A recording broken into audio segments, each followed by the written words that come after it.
Silakan duduk saudara yang dikasihi Tuhan.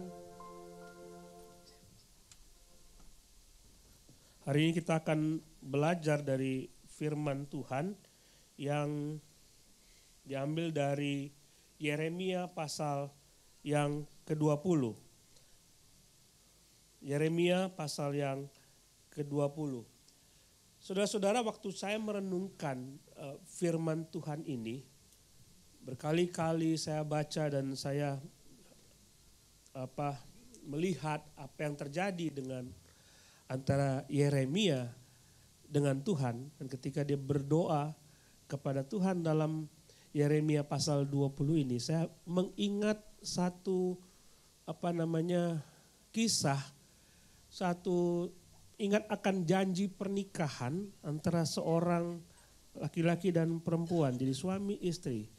Waktu berjanji menikah, apa yang saudara pikirkan? Coba siapa yang terpisah, coba duduk sama suami dan istri saudara, genggam tangannya. Coba genggam tangannya dan renungkan kembali janji pernikahan itu. Masih ingat enggak? Udah lupa Pak, udah lama kami menikah. Tapi intinya kan saudara tahu janji nikah itu kayak apa. Ayo genggam tangan suamimu, genggam tangan istrimu. Yang belum menikah sabar, Ini tenang. Ini bukan khotbah tentang pernikahan, tetapi khotbah tentang kesetiaan. Jadi khotbah tentang kesetiaan. Coba ingat janji-janji nikah. Aku akan setia menyayangimu apapun yang terjadi. Benar kan gitu ya? Baik dalam kaya maupun miskin. Benar ya? Saudara gak pernah ngomong kalau mukamu cantik aku sayang, kalau mukamu jelek aku gak sayang, gak pernah ngomong gitu ya. Tapi intinya saudara tetap setia apapun yang terjadi. Apapun yang dilakukan oleh pasangan kita, kita tetap setia. Benar gak begitu? Ayo, benar gak? Masih dipegang gak janji itu? Masih ya, puji Tuhan. Kalau masih belum, kalau belum ditaati dan masalah sudah lupa dan tidak mau menaati itu, nanti silakan saudara hubungin saya ya. Saya punya banyak waktu untuk konseling itu. Tapi seperti itulah kira-kira apa yang terjadi tentang hubungan Yeremia dengan Tuhannya. Tentang hubungan Yeremia dan Tuhan. Mari kita buka Alkitab kita, Yeremia pasal yang ke-20. Saya tidak akan membaca semuanya, cuma kita akan melihat dari ayat yang ke-7 sampai yang ke-12 saja. Ayat 7 sampai 12 saja. Kita akan membaca ayat-ayat ini. Saudara saya baca ayat yang ganjil, saudara baca ayat yang genap. Nanti kita akan melihat seperti apakah hubungan antara Yeremia dan Tuhannya. Engkau memujuk aku ya Tuhan, dan aku telah membiarkan diriku dibujuk. Engkau terlalu kuat bagiku dan engkau menundukkan aku.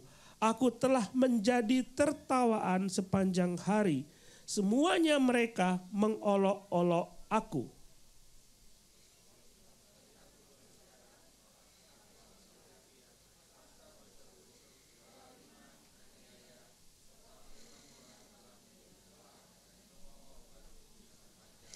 Tetapi apabila aku berpikir, aku tidak mau mengingat dia dan tidak mau mengucapkan firman lagi demi namanya, maka dalam hatiku ada sesuatu yang seperti api yang menyala-nyala, terkurung dalam tulang-tulangku.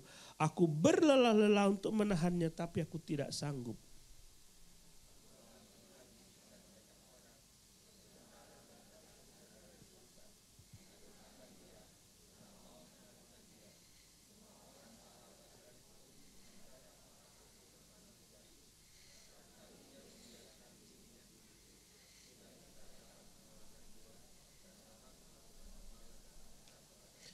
Tetapi Tuhan menyertai aku seperti pahlawan yang gagah. Sebab itu orang-orang yang mengejar aku dan tersandung jatuh, mereka tidak dapat berbuat apa-apa.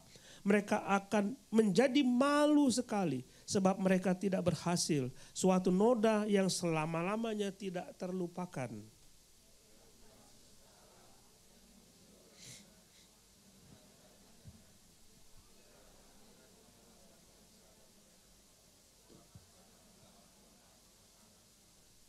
Saudara tahu Yeremia adalah nabi yang menangis.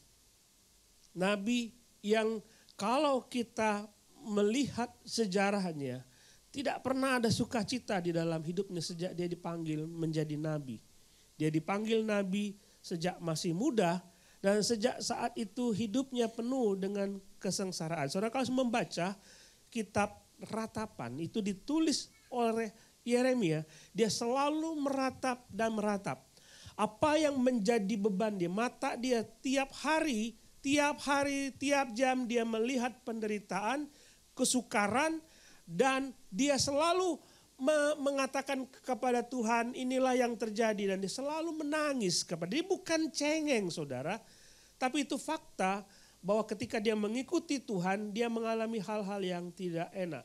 Cerita ini, kisah dari Yeremia pasal 20 ini akan mengingatkan kepada kita bahwa kalau saudara punya motivasi yang keliru ketika mengikut Tuhan, karena ada banyak janji yang dikemukakan oleh banyak orang pengkhotbah dan gereja kalau saudara hidup ikut Tuhan, saudara pasti diberkati. Saudara pasti hidupmu bahagia. Saudara pasti mengalami hal-hal terobosan-terobosan, itu kan kenceng-kenceng sekali, breakthrough. Saudara pasti akan mengalami breakthrough itu. Hidup saudara akan diubahkan dan saudara akan mengalami kebahagiaan. Tapi itu tidak dialami oleh Yeremia. Dia diberikan tugas yang sangat berat. Dia diperintahkan untuk berkhotbah kepada bangsa Yehuda. Tapi bangsa itu keras kepala. Dan mereka tidak mau mendengar apa yang dikatakan oleh Yeremia. Sehingga itulah yang terjadi. Dan Yeremia di dalam hidupnya dia setia kepada Tuhan. Tetapi kadangkala bukan sukacita yang didapat. Kebalikannya, penderitaan, tangisan, sekaran selalu menghidupi Yeremia di dalam hidupnya. Ini yang dia keluhkan ketika dia mengatakan di dalam Yeremia pasal 20 ayat 7 ini. Dia mengeluh kepada Tuhan. Dia mengeluh kepada Tuhan. Dia ngomong kepada Tuhan, aku sudah setia kepada Engkau. Aku sudah memenuhi tugasku yang kau berikan kepadaku. Tapi apa fakta yang ku dapat? Selama aku mengikuti Engkau, sampai saat ini aku tetap menangis dan aku tetap menderita. Saudara lihat ini saudara, kalau kita melihat nabi-nabi Tuhan, dari zaman dahulu perjanjian lama, bahkan di dalam kitab Kisah Para Rasul, saudara melihat kehidupan Rasul Paulus penuh dengan penderitaan. Bayangan kita kalau kita mengikuti Tuhan, kita akan mendapatkan sesuatu yang bahagia, tapi faktanya berbeda. Fakta yang dihadapi berbeda. Kita lihat bagian pertama, ayat 7 sampai 8. Kita coba teliti ayat 7 sampai 8 ini dan kita melihat apa yang sebenarnya dikatakan oleh Yeremia. Engkau telah membujuk aku, ya Tuhan. Jadi ini Yeremia berdoa kepada Tuhan, Engkau membujuk aku, ya Tuhan. Dan aku telah membiarkan diriku dibujuk. Terjemahan lain, ini terlalu lebay, Engkau menipu aku Tuhan. Dia merasa seperti ditipu oleh Tuhan. Ini sebenarnya yang mengatakan isi perasaan Yeremia yang terdalam ketika dia merasa saya ditipu oleh Tuhan. Kenapa? Saudara tahu ketika Nabi Yeremia dipanggil oleh Tuhan di dalam Yeremia pasal yang pertama. Tuhan berkata, coba kita lihat Yeremia pasal yang pertama. Ayat yang kelima, sebelum aku membentuk engkau dalam rahim ibumu, aku telah mengenal engkau. Tuhan mengenal Yeremia. Dan sebelum engkau keluar dalam kandungan, aku telah menguduskan kau, menetapkan kau menjadi nabi-nabi bagi banyak bangsa. Maka jawab aku, Tuhan, sesungguhnya aku tidak pandai bicara, sebab aku ini masih muda. Lalu kata Tuhan, janganlah katakan aku masih muda, tetapi kepada siapapun engkau kuutus, haruslah engkau pergi. Dan apapun yang harus aku perintahkan kepadamu, harus kau sampaikan. Yeremia nggak bisa melawan. Dia masih muda, dia punya kehendak untuk menolak panggilan itu. Tapi Tuhan bilang, tidak bisa. Jangan bilang kau masih muda. Kamu dari kandungan sudah dikuduskan untuk menjadi hamba Tuhan. Kamu dari kandungan sudah dikuduskan untuk menjadi nabi Tuhan. Yeremia tidak bisa menolak itu. Dia tetap ikut Tuhan. Dia tetap ikut Tuhan. Jadi dibilang aku mau ikut Tuhan. Oke lah dia ikut Tuhan. Seperti ketika bayangan pada waktu kita mau ikut Tuhan pertama kali. Apa yang dalam pikiran kita? Waktu kita ikut Tuhan. Ketika Tuhan mengatakan mari ikutlah aku. Waktu Yesus datang kepada saudara dan saudara seperti terbujuk untuk mengikut dia. Apa dalam pikiran saudara? Apa yang dalam pikiran kita? Hidupku pasti bahagia karena sekarang aku punya Tuhan. Hidupku pasti enak karena aku punya Tuhan. Aku punya Tuhan yang pasti akan menolong aku. Itu yang ada dalam bayangan kita. Tuhan pasti menyertai. Tuhan pasti memberi keberhasilan. Tuhan pasti memberi berkat. Tuhan tidak akan meninggalkan kita. Itu janji ya. Saudara dengar khotbah begitu kan? Benar enggak? Ikutlah aku. Aku tidak pernah meninggalkan kau.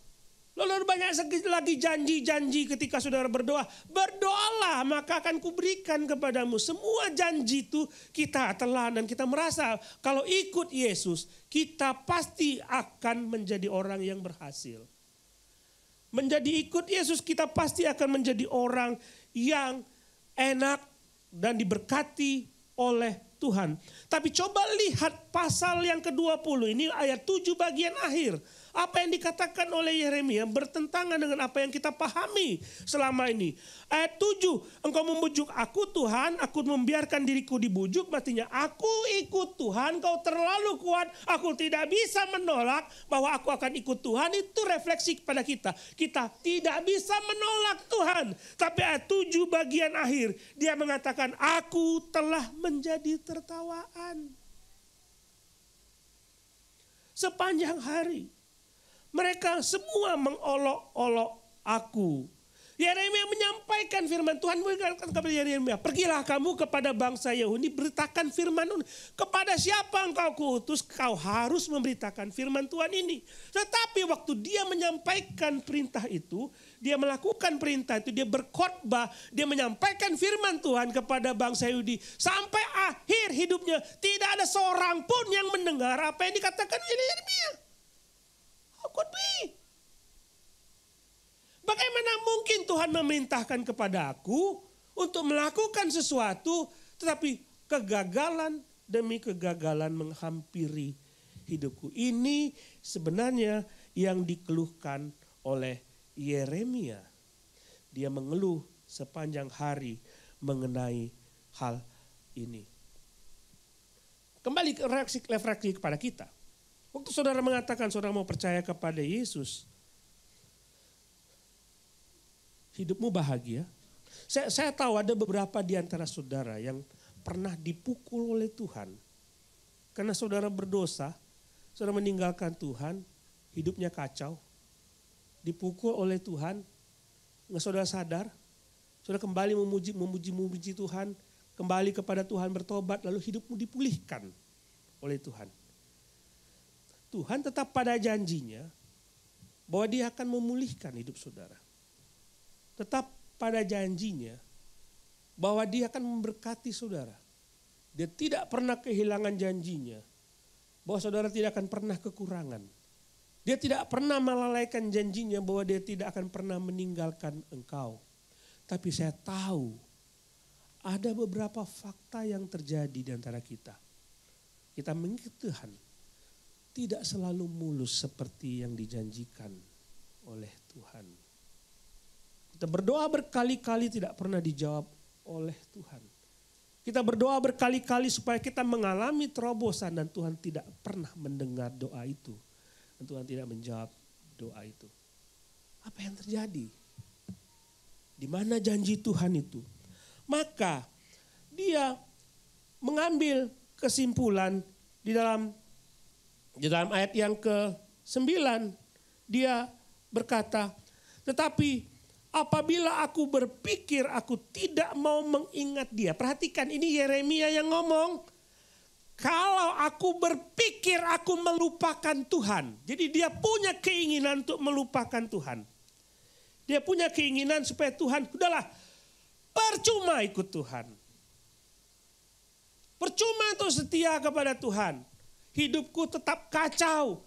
Seumur hidupku sudah bertahun-tahun aku mengabdi kepada Tuhan. Tidak ada perbaikan dalam hidupku. Itu yang dialami Yeremia. Dia berkata, sudahlah aku mau melupakan dia. Ini yang terjadi kepada orang-orang Kristen. Ketika hidupnya tidak diperbaiki oleh Tuhan. Hidupnya masih kacau di hadapan Tuhan. Mulai berpikir, ngapainlah aku melayani Tuhan? Kenapa aku harus beribadah?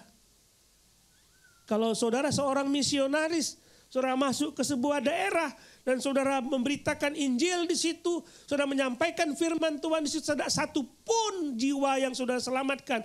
Kenapa Tuhan utus aku ke sini tapi aku tidak pernah berhasil?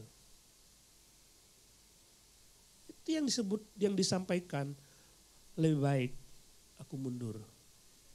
Mulailah kita tidak melayani Tuhan kembali. Dan mulailah kita tidak bergereja kembali. Mulailah kita meninggalkan Tuhan sedikit demi sedikit. Tadinya kita rajin membaca firman Tuhan. Tiap hari kita mulai berkurang dan akhirnya meninggalkan Tuhan. Ini yang dialami oleh Yeremia. Dia sampai kepada kesimpulan dia.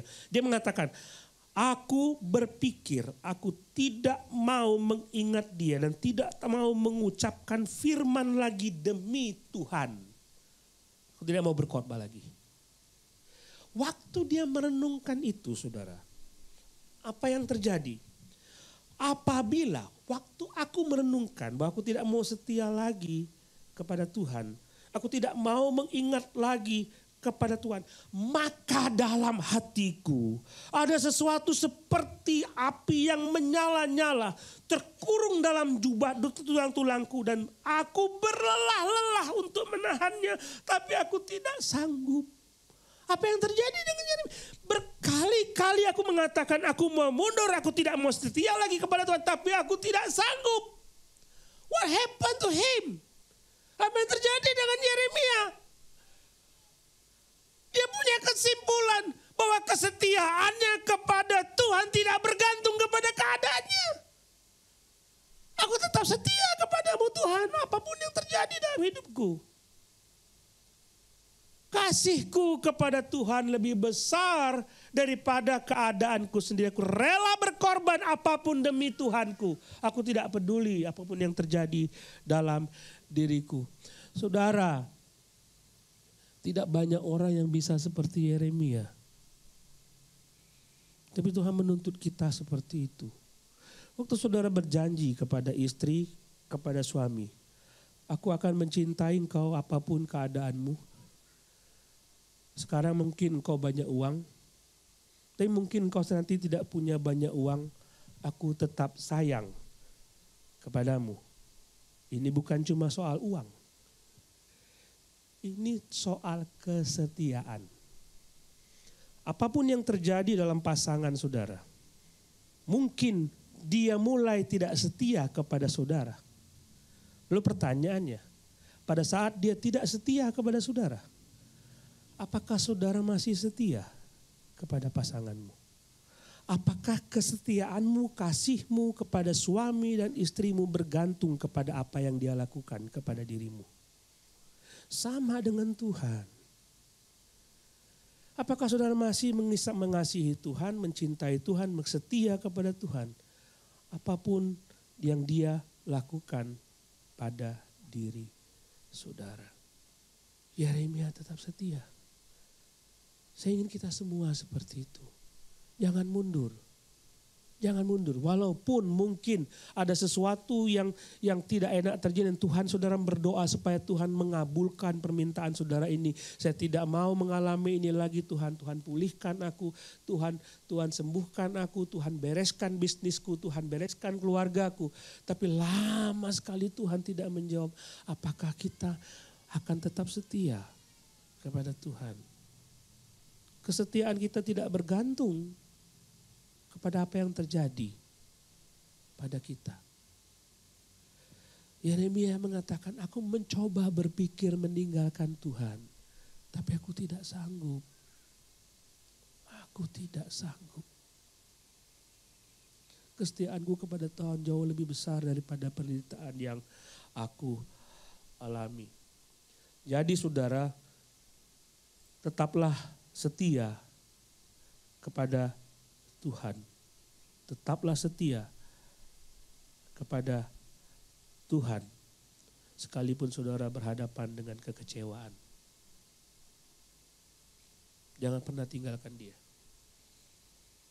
Jangan pernah tinggalkan Tuhan. Bagian kedua, kita akan melihat dalam ayat yang ke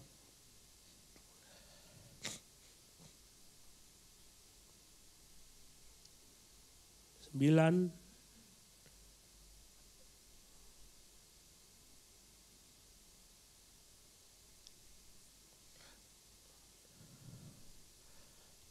Ayat yang ke-10. Aku telah mendengar bisikan banyak orang. Kegentaran datang dari segala jurusan. Adukanlah dia. Kita mau mengadukan dia. Semua orang sahabat karibku mengintai apakah aku akan tersandung jatuh. Barangkali ia membiarkan dirinya dibujuk sehingga kita dapat mengalahkan dia dan dapat melakukan pembalasan kita terhadap dia. Kalau di dalam ayat sebelumnya, ayat 7 dan 8 dan 9 itu bercerita mengenai penganiayaan secara verbal terhadap Yeremia, maka dalam ayat 10 ini orang mulai melakukan penganiayaan fisik terhadap Yeremia. Disebutkan di situ ada orang-orang yang menghendaki kejatuhannya, dan di situ disebutkan adalah sahabat karibnya sendiri ingin menjatuhkan dia. Coba begini saudara, keadaan yang dialami oleh Yeremia, dia khotbah kepada orang-orang Yahudi, dia diutus oleh Tuhan. Kalau saudara melihat begitu ya, pasti berhasil ya. Joshua diutus, dia berhasil. Semua berhasil. Aku pasti berhasil karena Tuhan. Lihat dulu Nabi Yunus minggu lalu. Cuma 5 kata dia khotbah. Ogah-ogahan tapi berhasil. Ini dia gak berhasil. Itu Yeremia. Jadi Tuhan seolah-olah tidak menyertai dia. Tapi bagian ini bukan cuma Tuhan tidak menyertai dia, tapi lingkungan sekitarnya mencemooh dan mulai menjatuhkan dia. Coba lihat pasal 20 ayat yang pertama.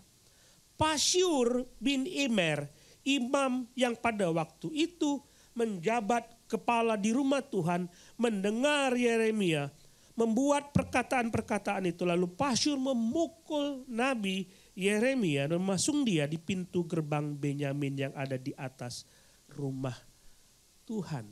Ini imam di dalam bait Allah memasung Yeremia. Orang yang seharusnya berbicara atas nama Tuhan. Mereka seharusnya berdua berbicara atas nama Tuhan. Tapi imam itu memasung Yeremia. Apa yang dialami Yeremia? Aku berdoa kepada Tuhan, Tuhan tidak menjawab.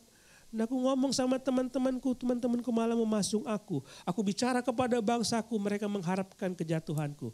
Kalau saudara mengalami hal seperti yang dialami oleh Yeremia, kira-kira apa tanggapan saudara? Kalau hidupmu seperti itu. Mengerti maksud saya? Yeremia sudah pada satu titik dia tidak punya pengharapan. Dia tidak punya asa lagi. Aku pada satu titik bahwa aku tidak ada harapan di dalam itu. Apalagi aku hidup. Untuk apa lagi aku hidup? Nah, inilah uniknya firman Tuhan, saudara. Uniknya firman Tuhan. Kalau dia ngomong dalam ayat 10 itu, dia bicara mengenai bahwa dia dianiaya oleh orang-orang lain, dia dihina oleh orang lain, dia sampai pada satu titik dia tidak punya pengharapan. Ayat 11 berkata, tetapi Tuhan. Kita kembali refleksi kepada apa ayat yang ke-7 sampai ke-9. Waktu aku merenungkan bahwa aku akan meninggalkan Tuhan dan tidak setia kepada Tuhan. Lalu ayat 9 berkata, ada kata, tetapi pada waktu aku merenungkan bahwa aku akan meninggalkan Tuhan. Tetapi ada satu kata, but. Itu kan sesuatu yang menyenangkan. Waktu sesuatu yang terbalik. Aku mau meninggalkan Tuhan, tetapi ada sesuatu yang menyala membuat diriku berkobar-kobar untuk setia kepada Tuhan. Nah, pada saat ini ketika aku kehilangan pengharapan, ketika aku kehilangan asa, ketika aku putus asa dan mengatakan bahwa tidak ada lagi harapan dalam hidupku, tetapi Tuhan menyertai aku. Lihat ayat 11. Waktu semua meninggalkan aku. Ayat 11 dia bilang, tetapi Tuhan menyertai. Itu sebuah hiburan, saudara. I don't mind if everybody can leave me. Gak peduli orang lain meninggal. Selama Tuhan tidak meninggalkan aku tetap survive. Saya ingat, saudara, ini cerita agak lucu. Karena dulu saya masih agak remaja, mata saya tuh masih bisa. Sekarang saya pakai kacamata plus ya. Jadi kalau nggak pakai kacamata plus, saya lihat HP aja susah. Baca Alkitab susah. Tapi waktu itu mata saya masih bagus. Jadi mama saya itu mau jahit baju. Mama saya bisa jahit baju, saudara. Punya mesin jahit. Jadi dia mencoba untuk memasukkan benang ke dalam jarum. Dia coba sekali, kan namanya kalau sudah berumur memasukkan benang ke dalam jarum itu kan susah. Berkali-kali dia memasukkan benang ke dalam jarum, selalu gagal. Dan dia belum berpikir, aku nggak bisa jahit baju lagi. Karena memasukkan benang ke dalam jarum tidak mungkin bisa dilakukan karena lubangnya terlalu kecil dan tidak bisa lihat lubang jarum. Tapi dia lihat di sebelahnya ada anaknya yang lagi main-main. Nah sini, masukkan dulu ini. Saya masukkan, mudah sekali masuk. Jadi selama ada saya di situ, dia senang sekali. Jadi kalau tidak ada saya, dia tidak bisa menjahit baju. Kan tidak bisa memasukkan benang ke dalam jarum. Selama ada saya, dia tidak kehilangan pengharapan untuk menjahit baju. Selama ada Tuhan, jangan pernah putus asa. Amin. Dia selalu bersama dengan saudara. Setialah kepada Tuhan, tidak peduli apapun keadaanmu. Karena hidup kita belum selesai. Waktu Tuhan belum selesai. Saya berkali-kali mencoba untuk mengingatkan kepada saudara kita. Waktu kita hanya mengingat kita pendek. Saat inilah Tuhan bereskan hidupku. Tapi waktu Tuhan belum. Ada saatnya Tuhan akan membuat engkau sebagai pemenang. Tetap setialah kepada Tuhan. Dia akan pulihkan. Seperti yang Tuhan sampaikan kepada Nabi Habakuk. Dia berkata di dalam Habakuk pasal yang ketiga, ayat 17 dan 19. Saya bacakan buat saudara. Saudara dengar kata-kata Nabi Habakuk ini dengan baik. Sekalipun pohon ara tidak berbunga, pohon anggur tidak berbuah, hasil pohon zaitun mengecewakan. Sekalipun ladang-ladang tidak menghasilkan bahan makanan, kambing domba terhalau dari kulungan, dan tidak ada lembu sapi dalam kandang. Namun aku akan bersorak-sorak di dalam Tuhan. Beria-ria di dalam Allah yang menyelamatkan aku. Allahku, Tuhanku, itulah kekuatanku. Yang membuat kakiku seperti kaki rusa, membiarkan aku berjejak di atas bukit.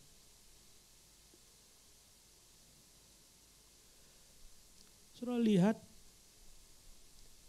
pohon ara saudara tidak berbunga. Saudara melihat pohon anggur tidak menghasilkan. Pohon zaitun mengecewakan. Tidak ada bahan makanan. Kambing domba lari.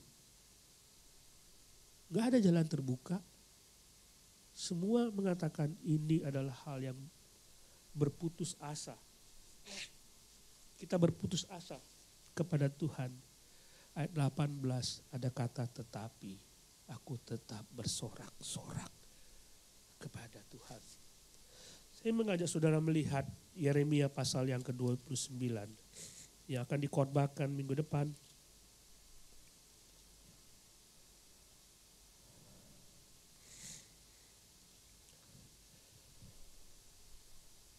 Yeremia 29 ayat 11. Ini kata-kata ini diucapkan oleh Yeremia ketika dia menyaksikan Yehuda hancur dibawa ke Babel. Hancur semua. Dan melihat dengan mata kepalanya sendiri. Tapi dia mengatakan, 70 tahun lagi aku akan bawa engkau kembali. Tuhan mengatakan demikian. Saat ini adalah saat di mana pohon ara tidak berbunga. Saat ini di mana kambing domba tidak ada di dalam kandang. Tapi 70 tahun lagi aku akan bawa engkau kembali ke sini. Kenapa? Tuhan mengatakan begini. Dalam ayat yang ke-11. Sebab aku mengetahui rancangan-rancangan apa yang ada padaku mengenai kamu. Dia lebih tahu daripada apa yang kita pikirkan. Demikianlah firman Tuhan, yaitu rancangan damai sejahtera. Dan bukan rancangan kecelakaan. Untuk memberikan kepadamu hari depan yang penuh pengharapan. Amin. Yeremia hidup di masa itu, saudara. Di mana dia tidak ada harapan. Tetap setia kepada Tuhan. Someday Tuhan akan bawa kami kembali. Suatu saat pohon ara akan berbunga. Suatu saat aku akan memetik hasil buah anggur. Suatu saat di kandangku akan ada kambing domba. Suatu saat ada makanan buat seisi rumahku. Tetap setia kepada Tuhan. Tetap setia. Dan Tuhan memulihkan itu. 70 tahun kemudian bangsa Yahudi berhasil pulang ke Israel, ke tanah Palestina, dan dia direstorasi oleh Tuhan.